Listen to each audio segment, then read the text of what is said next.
Is that all right? That was fine, Senator. I think if we could get one with the family, say, over by the fireplace there. Fine. You're going to be very pleased with these, I know. All right. Now, let's see. Jim, get lost. Oh, sure. Thank you. Senator, would you sit down there on the couch by Mrs. Fairchild? Thank you. And have the little girl over with you, Senator, please. Come on, honey. That's fine. And Mrs. Fairchild, would you get in close to the Senator? Thank you. I'd be delighted. And son, sit down there by your mother, will you, please? Well, that's very good now. Well, you boys don't need me. But remember, the press conference starts in 5 minutes, so hurry it up. All right, now. Big, happy smile. Daddy's just been appointed a senator. Isn't that great? Get you smile, huh? Good. How are you, Sam? Well, I'm fine, Jim. You're a long way from the state capitol. Thank you.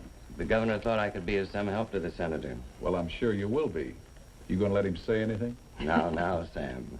The duties of a press secretary are merely to see to it that the official mouth is never open wide enough to put a foot into it. Burke, Sunstar. And how are you, Phil? Inquisitive, Jim. Very inquisitive. How are you, Sam? I'm pretty good, Phil. Hey, look, Sam. Don't bother with the biographical notes.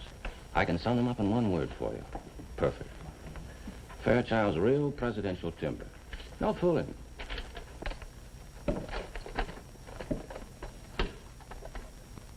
I mean, after a couple of terms in the Senate for seasoning. Elliot Fairchild.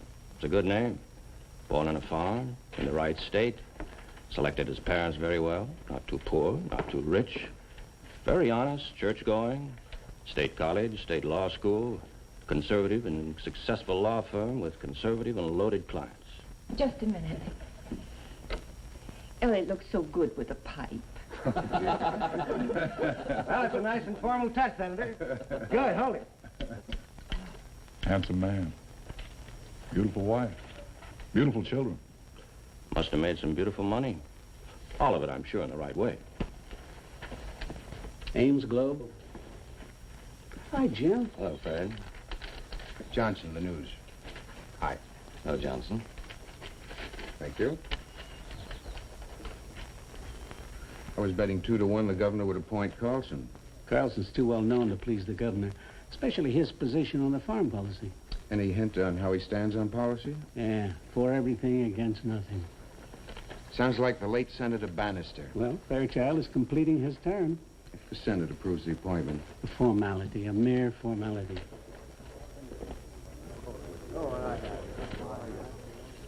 Hello. How do you do?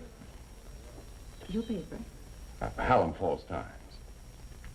The Hallam Falls Times. I'm afraid, Mr. Boxley. Cliff Boxley.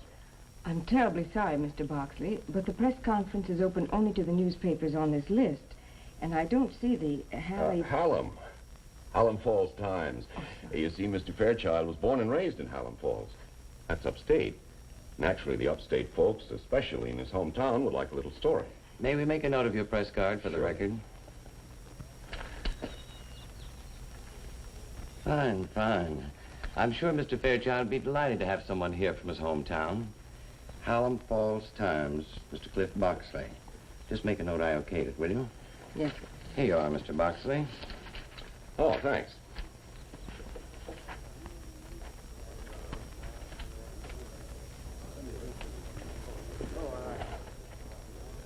Go right in, Mr. Boxley. Conference will start in a few minutes. Thank you. Sorry, boys. About time to start, so let's wrap it up. Oh, just one more, Jim. There'll be more chances. Senator? Thank you. Thank you, Senator. You're welcome. Thank you, Senator. Thank you. Well, you can relax now. Well, I'm glad that's over with. Wasn't so bad, was it, Mike? No, Why don't you take the children to the zoo? it'll be pretty tame for them after this. I'll see you back here at dinner. Bye, Donnie. Bye, dear. Bye, Mike. Pumpkin? Senator, thought you might like a breather before going inside. I need one. If you have any doubt about a question, just look toward me. I'll be the heavy. It's what I'm here for. And, of course, you can always no comment the tricky ones. As for any questions about foreign policy, I'm sure you can talk around them generally without committing yourself too specifically. I might surprise you, Jim. Answer a question or two myself. Yes, of course, Senator, but The governor thought it'd be wise if your first press conference got across your personality. Well, they can't print just smiles, Jim. But don't worry, I won't embarrass the governor. No, of course not, sir. Well? Looks like my farewell to privacy. In a sense, yes, sir. I'm not so sure I'll like it. Every move subject to criticism. Not only for today and tomorrow, but they may dig into my past. Then there's nothing to worry about, sir. There are no skeletons in your closet. What makes you so sure? The appointment by the governor and all. I'm sure. You're right. They covered all of the closets, most of the attics, and some of the cellars. Then there's nothing to worry about, is there, sir? No, there isn't. I guess I'm ready. Oh, one thing more. Sorry, I almost forgot. The governor sent word that if any questions were asked about Senator Bannister's farm bill, he thought it would be wise to suggest a continuation of a similar policy. He thought that would please most of the people. I see.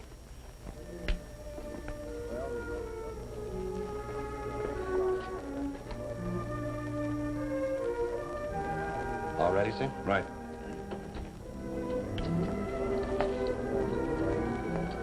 Gentlemen, boys, may I present Mr. Fairchild? Gentlemen, I'm pleased to know you collectively. In the days to come, I hope to know you individually. My office will always be open to you as my home is today.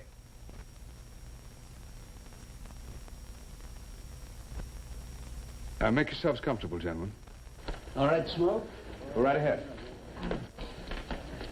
First, I would like to say that I am honored at having been appointed to fill the unexpired term of the late and illustrious Senator Bannister. I shall endeavor to serve the people of this state vigorously and determinedly. Now, Jim Stevens tells me you have a question or two you'd like to ask. Johnson, News. Mr. Johnson. Do you anticipate any objection to your appointment on the Senate floor? No, sir. Thank you. Burke, Sun-Star. Mr. Burke? Mr. Fairchild, some people were rather surprised at your appointment. Surprised, but not shocked, I trust. I'm sure that most people thought the governor would appoint a major public figure to fill out the term. I sincerely hope that his choice of me will not prove to be a disappointment. Ames, Globe? Mr. Ames. Mr. Ames. When did you and the governor meet, sir? We've known each other socially for some years. You supported him in the last campaign? Yes, sir. Wasn't that when you really became such good friends? That is true. Stacy, Harold. Yes, sir? Senator, I guess we can safely call you that. Oh, thank you, Mr. Stacy. Senator, you plan to support Senator Bannister's policies? Yes, for the most part. What about the other part? What part of the other part, Mr. Stacy? Foreign policy, for instance. I don't think that question is... I've got it, Jim. Yes, sir. To answer your question, Mr. Stacy, or rather not to answer it, the Foreign Relations Committee is a very strong arm of the United States Senate. Its members are well-versed in foreign affairs. I feel that it would be presumptuous of me, a new appointee, to make a statement of policy at this time. However, I'm very anxious to meet with the members of that committee and study the problem. That's not saying very much, is it, Senator? We often repent of what we have said, but never of what we have not. I believe Thomas Jefferson said that in one of his press conferences. That's a very erudite observation, Senator. Do you plan on bringing erudition to the Senate, Mr. Fairchild? I believe it's already there, Mr. Ames. What do you plan to do about the late Senator Bannister's farm policy? I will introduce it at the next session, just as he would have done. Are you going to fight for it? No, not unless it's amended. Mr. Fairchild, Yes, sir? I guess you don't remember me, Mr. Fairchild. Cliff Boxley. Of course I remember. Representing the Hallam Falls Times. It's nice to see you again, Cliff. It's been a long time. Yes, it has been. We'll have a long chat later. Gentlemen, Mr. Boxley's from my hometown. Senator, excuse me. I haven't asked Mr. Fairchild my questions. And it's possible they might interest you fellows, too. That is, if the big papers and the news services care about the human side. We're human too, Boxley. What is it, Cliff? Well, I don't have to tell you about Hallam Falls, Elliot. Small town like ours, a couple of thousand citizens. Everybody knows everybody else pretty well. And when we can, we like to know the kind of human beings our officials are. the way we know our neighbors. You always said it was just as important to know a man's character as his opinion. Perhaps more important. Like a fellow says he's for some controversial bill. Well, he's not going to get it through if he's the kind who can't stand up to fight, is he? What are you trying to do, write an editorial, Boxley? Just what is your point, Cliff? The point is, what kind of fellow are you? Whether you're the same kind you used to be. We'll go over that later, Cliff. Leisurely. Let's tackle it now. Oh, let's get on. Aren't you fellows interested in the senator's character? Deadlines, too. We don't all work on weeklies, Boxley. Okay, I'll cut it short. Elliot, I want to tell you something that happened in our town, and I'd like your opinion of it. There were two boys, both of them plenty smart. They were rivals for the state scholarship fund, college. Everybody knew it was between the two of them. Also, everybody knew that one of them, let's call him Tommy, had the edge on the other boy. Maybe you recall that scholarship? It was very important, both in money and in prestige. Yes, of course I remember it. But I don't think this is the time or the place to discuss it. Oh, I think it is. Now, the second fellow, Tommy, was at a roadhouse when it was raided. And as a result, the scholarship board decided his character wasn't up to par, thereby eliminating his chances for the scholarship and giving it to the second fellow I mentioned. Mr. Boxley, I think you've taken up enough time. There are other men who... Let him talk, Jim. Thanks. Now, the real point is, the second fellow maneuvered Tommy to the roadhouse that night. The police got a tip that a wanted criminal was holed up there. Police didn't find the criminal. They found Tommy. Now, the big question, Mr. Fairchild, do you think a boy who would pull a thing like that to start his career off would someday make a good senator? You don't know what you're saying. He rarely goes back to Hallam Falls.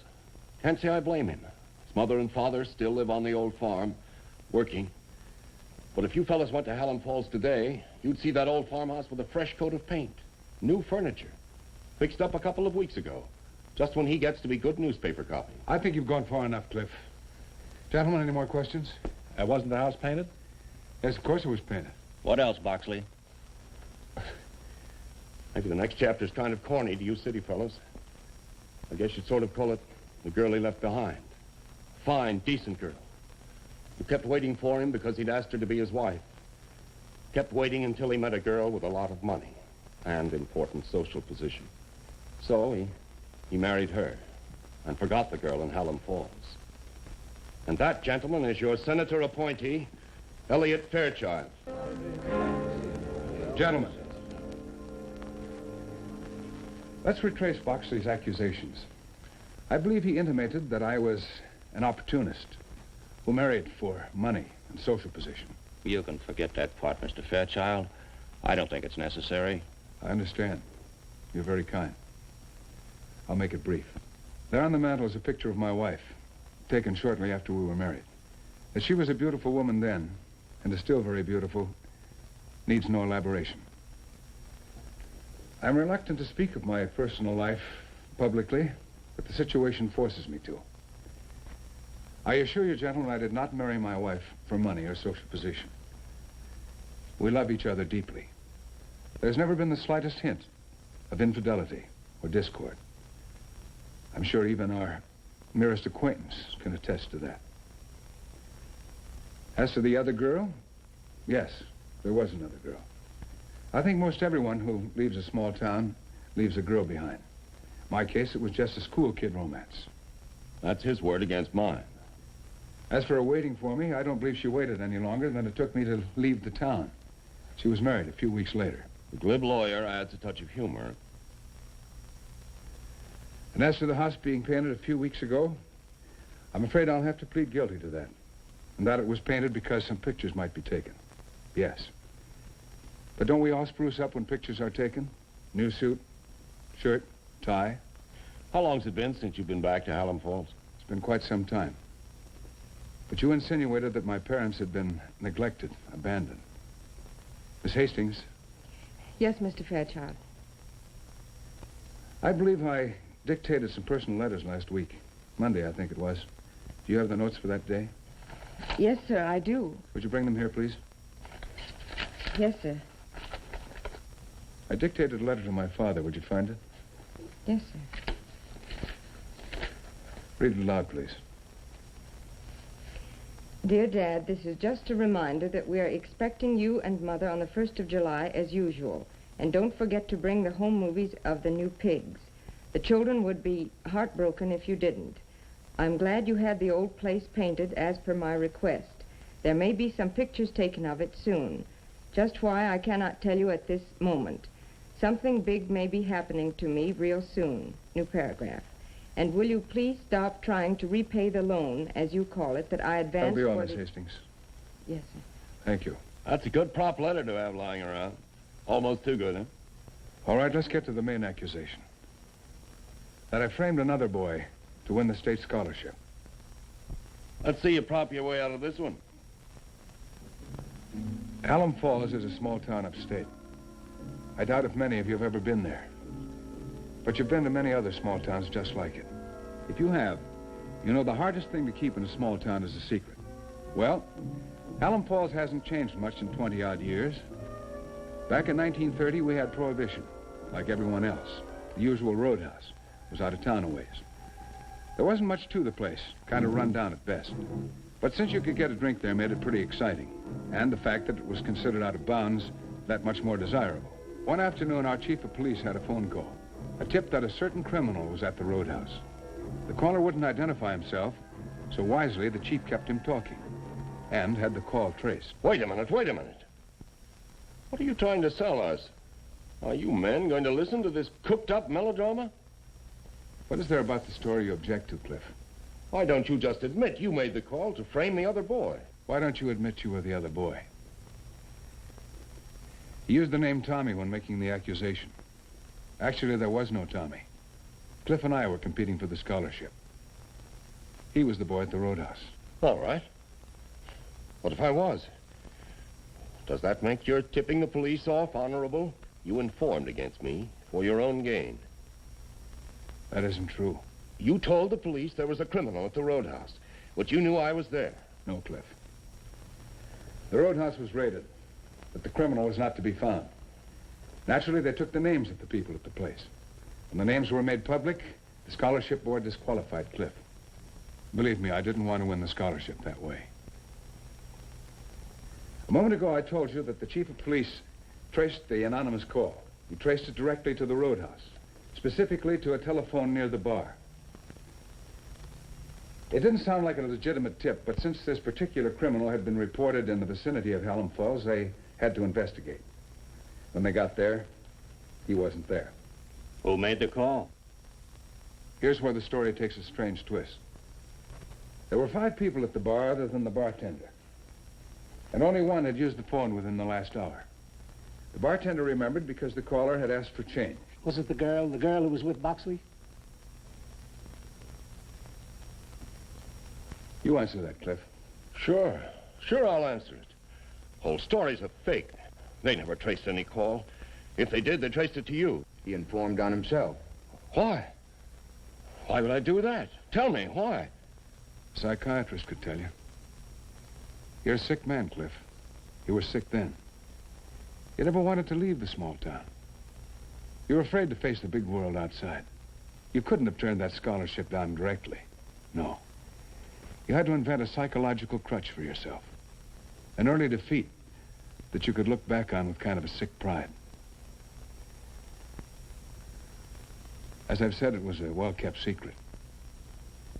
The people who knew about it wanted to help you. You always refused that help. Can you prove that story, Senator? All right. Cliff, you say you work for the Hallam Falls Times. Yeah. Sure, you, old man Howard. You haven't worked for him for over 10 years. How about your credentials? How about your press card?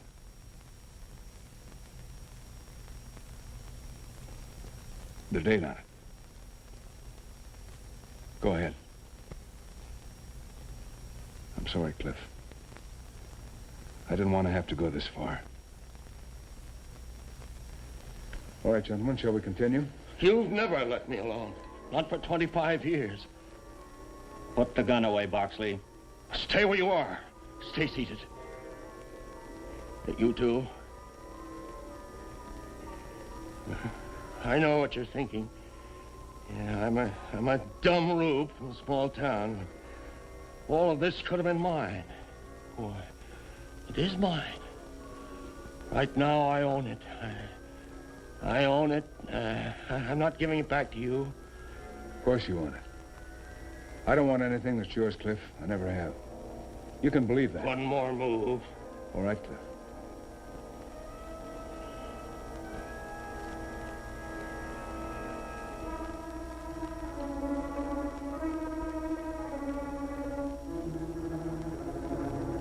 Go ahead. Go ahead, try something. Don't just stand there. Go on. What do you really want? 25 years? That's what I want. That's what I want. That's what I've got. I'm standing where you are, Senator. Oh, I know you think it's impossible, but... No, it's not impossible, is it? Everything that you've worked for all your life. And now, it's mine. Any last words, Senator? How many do I have? When I feel like cutting it off, I'll do it. With this. Hey, Boxley, that's very, very good. Hold it, will you? That's it. Now, just a little closer. That's it. Easy, Boxley. He's going to hurt you.